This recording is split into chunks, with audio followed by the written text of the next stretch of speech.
1. Well, India successfully launches its second lunar mission Chandrayaan-2 on board its powerful rocket GSLV Mk3M1 from Sriharikota in Andhra Pradesh.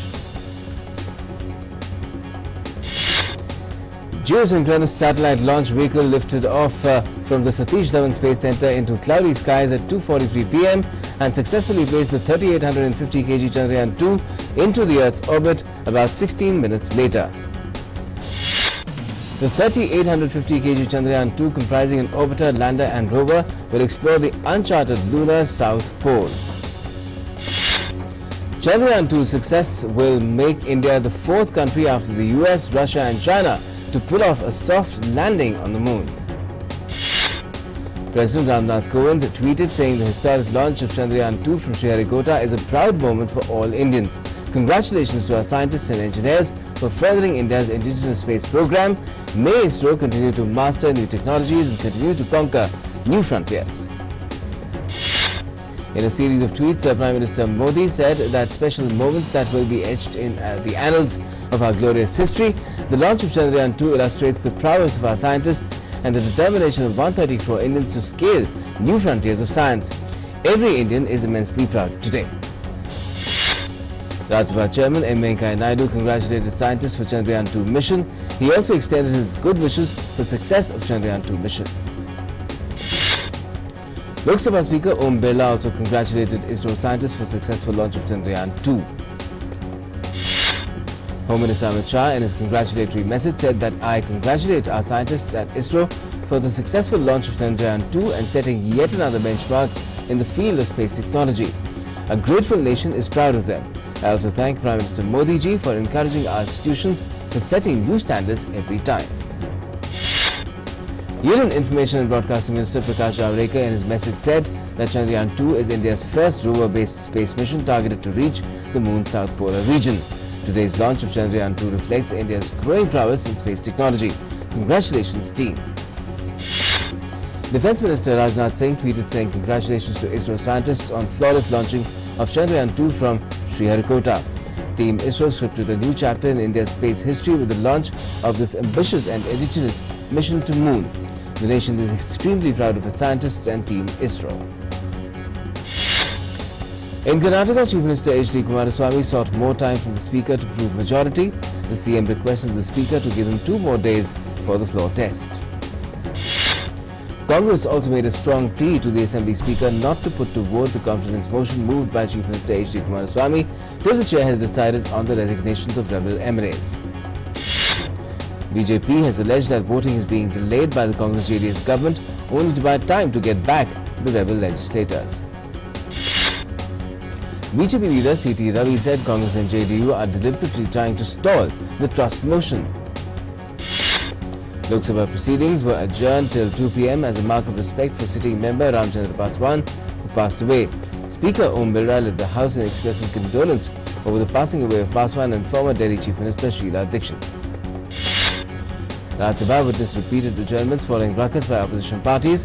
Chairman M. Venkaiah Naidu first adjourned the House till 12 and then till 2 p.m. and it was again adjourned till 3 p.m. Lok Sabha has passed the Right to Information Amendment Bill 2019. Rajya Sabha passed the Protection of Human Rights Amendment Bill 2019. Union Information and Broadcasting Minister Prakash Javadekar today addressed the media on completion of 50 days of the Modi Government 2.0. He said that the government has made significant decisions for every section of society under the leadership of Prime Minister Narendra Modi. Javadekar said that Jal Shakti Ministry has been formed to supply piped water to all rural households by 2024.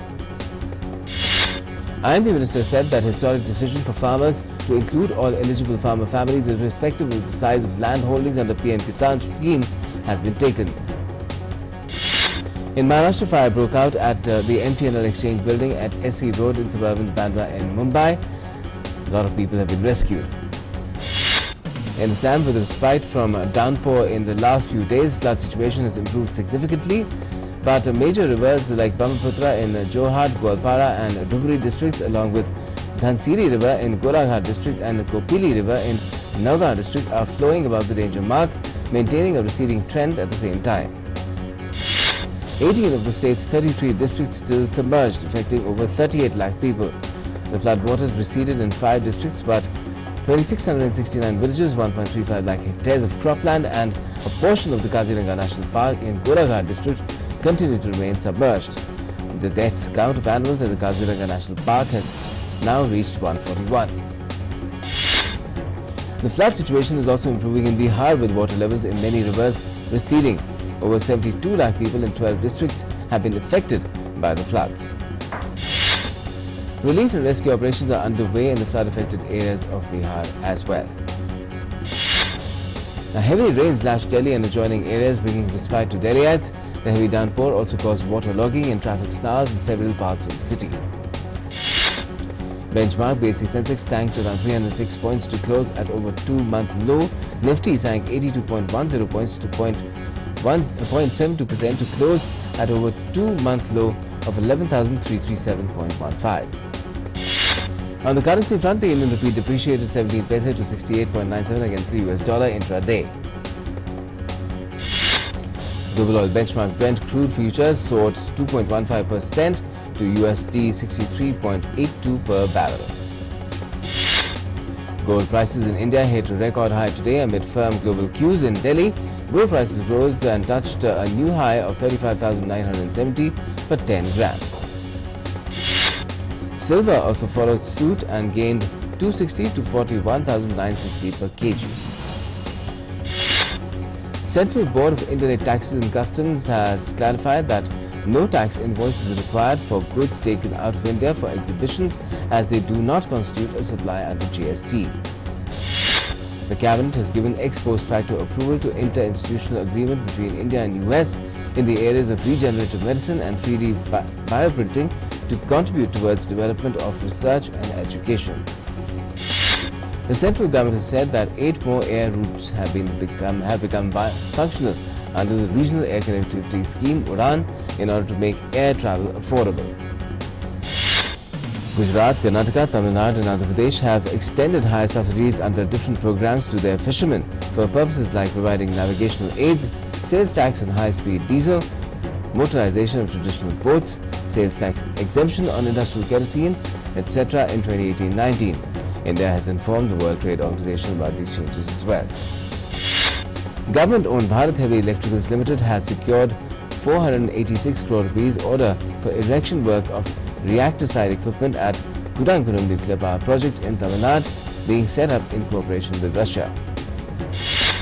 Budget passenger carrier Go Air is planning to add destinations such as Hanoi and Phnom Penh to its international network by the year end. Till recently, the airline flew to just 4 international destinations: Phuket, Malé, Muscat and Abu Dhabi. State-owned NTPC will seek shareholders' approval to raise 15,000 crore rupees through issuance of bonds or debentures and to raise borrowing limit to 2 lakh crore rupees next month.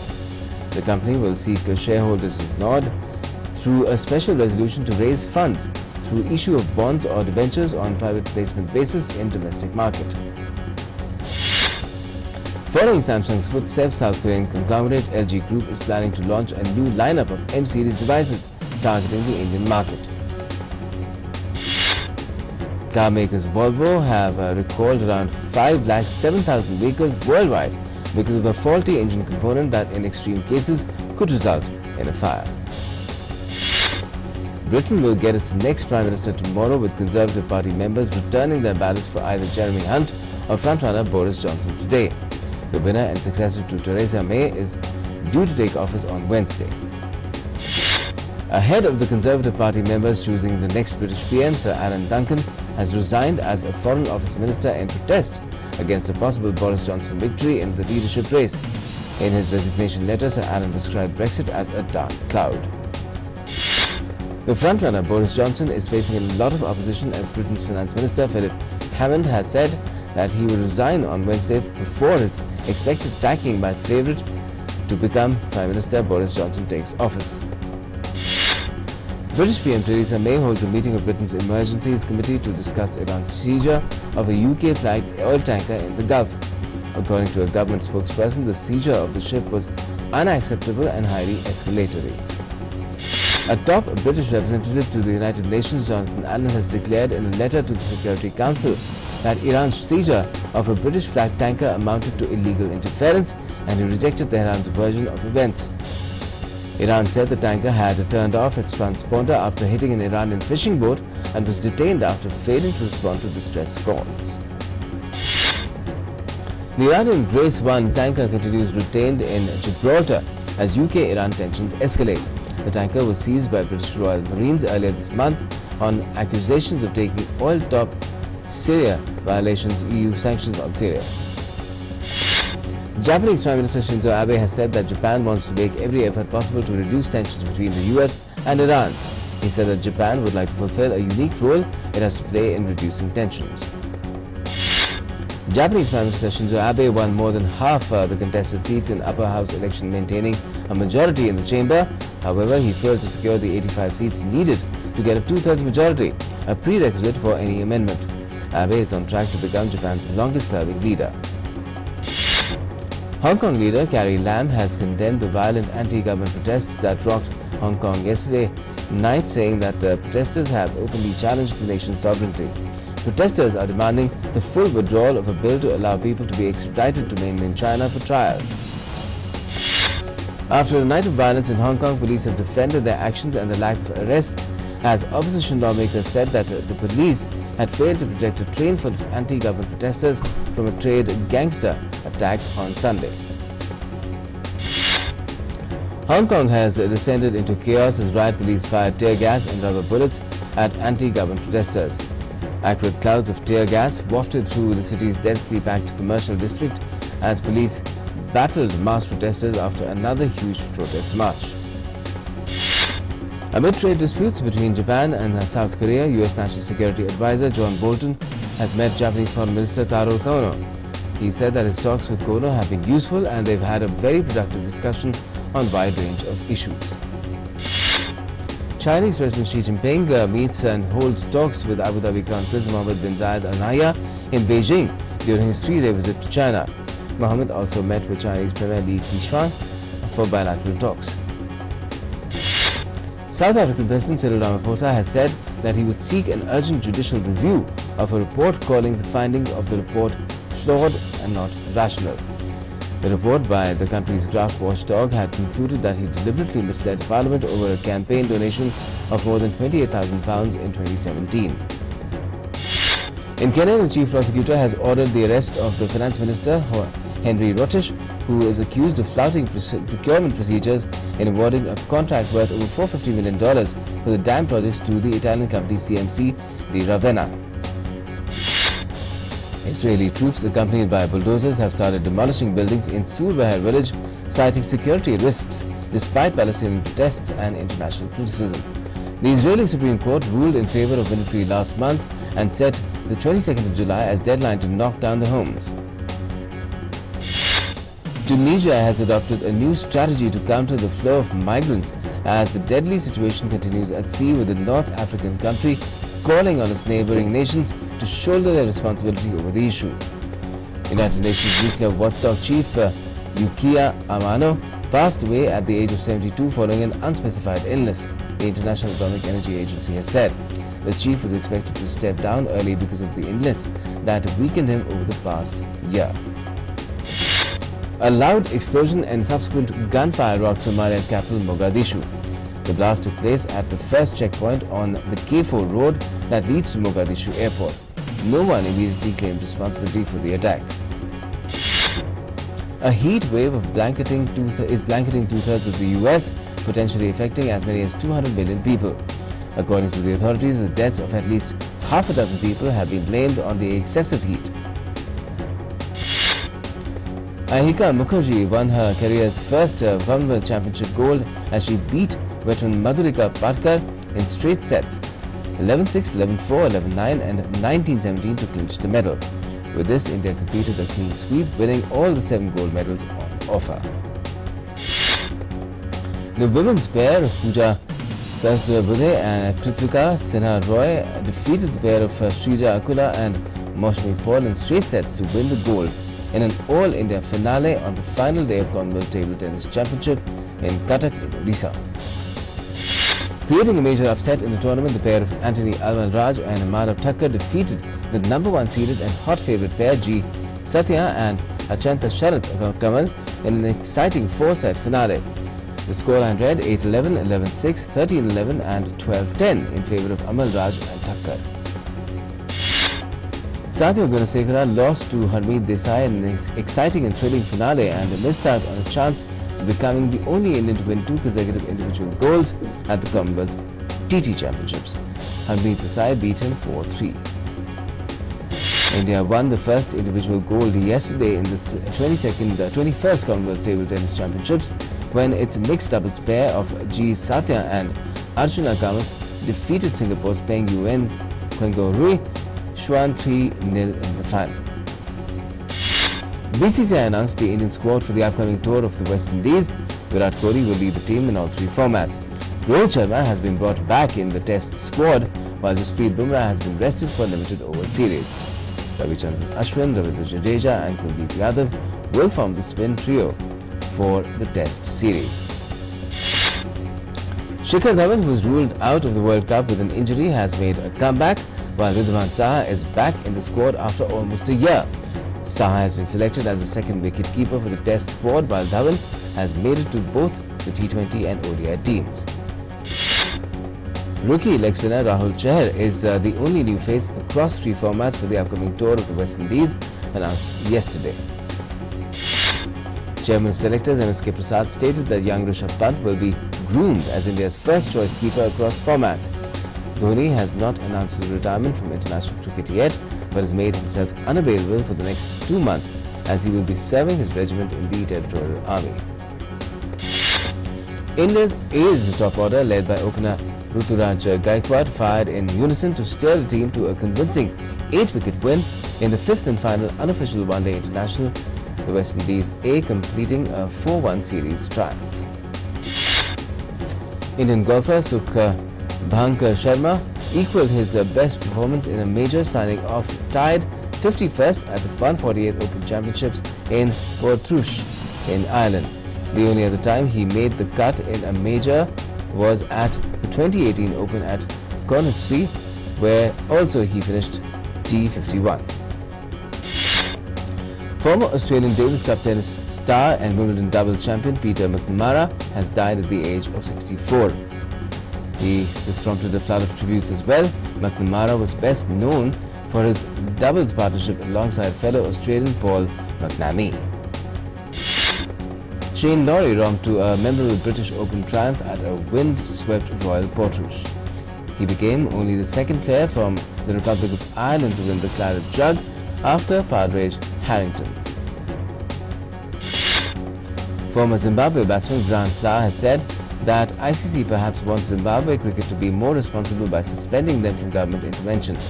The ICC recently suspended Zimbabwe cricket for violation of its constitution after the elected members of the Zimbabwe board were suspended by the Sports and Recreation Committee of the country. Manjeet Chullah and Rahul Chaudhary produced the goods as Tamil Thalaivas notched up 39-26 win over Telugu Titans in the first Southern Derby of the Pro Kabaddi League Season 7 in Hyderabad. Indian Athletics High Performance Director Volker Hermann feels star sprinter Hima Das is nearing her best, having won 5 successive gold medals in 3 weeks in Europe. Hima won 5 races, 4 in 200 meters and 1 in her pet 400 meters event. Ace Indian shuttler PV Sindhu will have to quickly pick up the pieces after her deflating loss in the Indonesia Open final against Akane Yamaguchi and prepare for the next battle at the Japan Open BWF World Tour Super 750 starting tomorrow in Tokyo. Simon Yates captured his second stage win in 4 days in the Pyrenees in stage 15 of Tour de France. In the 185km stage from Limoux, Yates rode solo to victory in Foix-Pras d'Albes. Julian Alaphilippe is currently ranked one of the leaderboard of the general rankings of the tour.